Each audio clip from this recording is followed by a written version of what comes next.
by President Chuckles. I own Chuck. You need 5, bro. Count 5, bro. Chuckles used to be laughing because his name Chuckles. Hey.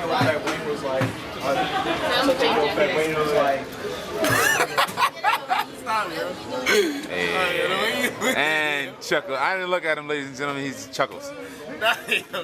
Welcome to episode 3.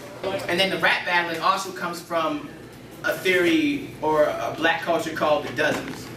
You see, slaves, when they were in slavery, they were sold, when they all had flaws, like they were sold by the dozens. And that's a good thing, because it's one thing to be, this is my brother and he's a slave and he's sold off to one person and I'm sold off to another, now we're separated. But if you all have flaws, you're sold by the dozens. So to stay together, they might say, look at him, he's got a messed up arm. Look at his feet, they all janged up. That's where packing, cracking on people, mother jokes, all that started with the dozens, just so they could stick together. So even in the concept of battling, we're supposed to stick together. This is something we were doing to be one. So I can never battle anymore because, well, I won't say that. Don't fuck with me, that's all I'm saying. In the 90s, I listened to gangster rap. So in the 2000s, when I was starting to write raps, my shit was like, marked for death, no respect, hold it intact, put a hole in your chest, aim higher, hold in your neck. It was all violent shit, because I was coming off Cassidy and 50 Cent. That's all I knew, I'm killing you, yo. That's how rap's supposed to sound and shit like that. But as you get older, you might write something deeper with more thought, like something like strange flow, order my images like Fandango, my flame flow. Looked up in the sky, saw a messianic rainbow. Now let's read a river of life, watch my brain grow. Watch these mental fields and these slaves, see these slaves grow. Not built for slavery, I'm unchained as Django. Living boy to God's help, opened up my eyes like Bobby Caldwell. Baltimore description, small town, large hell. My hatred to Harvard, oh so heartfelt. Married to the game, no backs for me. And not a slave, so I'll never need a master's degree. I stepped through this world of slaves until the basilisk feet. Seen that as fast as beat, and then tried to crush it. No more can touch it with a tribe, but left my pride in the KFC bucket. It's time for your eyes to be adjusted to the substance we call justice. Illustrious, the upper crust is. I'm the face of the struggle, see the crows being trusted. Way before my time, I'm a junior soldier on this grind, shooting off a musket. My pen is from the ancient one, the ink is awfully rusted. The mind is truly sharp, can slice you with a thought and make the set of hostile look like kindergarten art.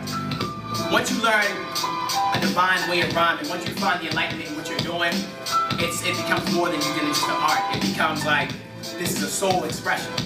Higher, infinite power, healing our people, hip-hop. Like, I talked to a teacher, like we had a situation pop up where they wanted my poetry club to perform. And I'm like, sure, I would love the kids to perform this one venue, but they kept disrespecting us. Because they think, apparently I created chauvinistic poetry and I'm the reason the kids cussing their writing and shit like that, because, you know, I was around when they invented the f word and the shit word. I don't write chauvinistic poetry myself, so why would I be encouraging it? But that's what they heard our clubs about, because once people hear the acronym RAP, which in the club stands for Real Authentic Poets, they think, oh, it must be bitches and hoes, which is a stupid thing. There's a lot of sayings I don't like. Let me tell you 3 of them. Oh, rap is all about cars, bitches, and hoes. Stop. You don't listen to enough rap if you think that's it. 2, oh, that's white people music. That's black people music. Do not put a color value on something you listen to. And if music did have a color, it would all be black. Learn your history. Rock and roll is from us. Jazz is from us. Country is from us. Beethoven is black. Music is us. The drums were an African expression with the griots. Music is from us. We are music. But I don't put a color value on music. I don't say because I'm black, I own music, or music is meant for me, because there are white artists who have also inspired me. We just learned how to do this shit to a higher level because that's what we are as a people. You know how hip-hop developed? Back in the 70s and 60s, it wasn't out of the ordinary to see somebody with a guitar. A black kid with a guitar, a black kid playing an instrument. It wasn't white music, it was our music. Because, you know, there were funk bands, there were R&B bands, there were black rock stars, there were black rock bands. It was a high abundance of them. But in the late 70s and in the 80s, the ghettos started losing funding because we as a people stopped demanding funding in them. And once the ghettos started losing funding, the kids lost instruments. Jimmy don't got a guitar no more. Roger can't afford a saxophone. We had no music. All we had was a record player playing an old tune. Now I want you to pay attention to this part, because you got an old tune playing. You might have like a rock and roll album. Another one bites the dust. Do do do do do do do do do do scratch it. Do do do do do do scratch it. Do do do. We are the only. Hip hop is the only art form of music to make music out of dead music. We have made a music form out of another music form. I can hear a guitar in a country song. She don't love me anymore. Down, more down, more down, down, more down. And then you add drums. Down, more down. Why she don't love me anymore? Down, down, down. We the only music form that makes music from other music. And we created that because we didn't have music, because that's what's in us. There's an artist in all of us. And when we pull the music out, you see some shit. Like if hip hop, like just to say we just weren't gifted to hip hop anymore. Every black person lost his talent in hip hop, which I think is impossible, because I think hip hop is in all of us. It lives in me. But let's just say it happens one day. I will take the top of this tin can and blow on it until I make a fucking beat. Because that's what we do as a people. We make our music. We will always find our music. Because there are certain languages we speak. Remember that when you're writing too. What language are you speaking? Because if I'm saying, I function with these conjunctions, I know I'm coming at an English mind. I'm coming at an English professor's mind. I'm coming to talk to you.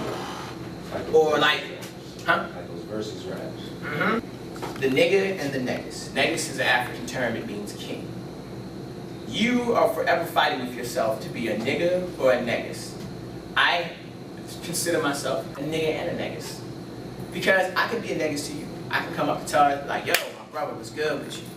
How you doing? You feel alright? Alright, that's cool, man. I can go up to a white person who doesn't understand that type of slang and go, hey, how you doing, sir? You alright at this certain juncture? Good to know. How you been? You know, I can balance it. I can be a negus. I can speak to you with respect. But a part of being a nigga is, you gotta understand when that respect has to be dropped. Because I don't yell at people and go, and keep the negus up. I don't go, look, sir, I don't like the way that you're antagonizing me right now. I bring the nigga out. I'm like, yo, who the fuck is you talking to, you know? You better drop that motherfucking tongue, old boy. You act like I'm a bitch. You ain't trying to play this motherfucking game with me. It's a game you'll lose, nigga, to play. I promise you that, son. Start pulling my pants and shit like, because that's the shit we used to see when I was growing up. I promise you that, nigga. I promise you if it's beef, I'm A1 sauce, nigga, on top. It was good. Just be a part of it. But a poetry language is something we've been speaking, is that something's been around for years, because you gotta understand this. Shakespearean language, and this is where everybody fucks up, because they think everybody back in those days spoke this. Art thou not the sky that rain upon my happiness and shine upon my sadness? Nobody talk like that. That's how Shakespeare wrote. That's his creative license. People back then spoke just like we do, except British accents.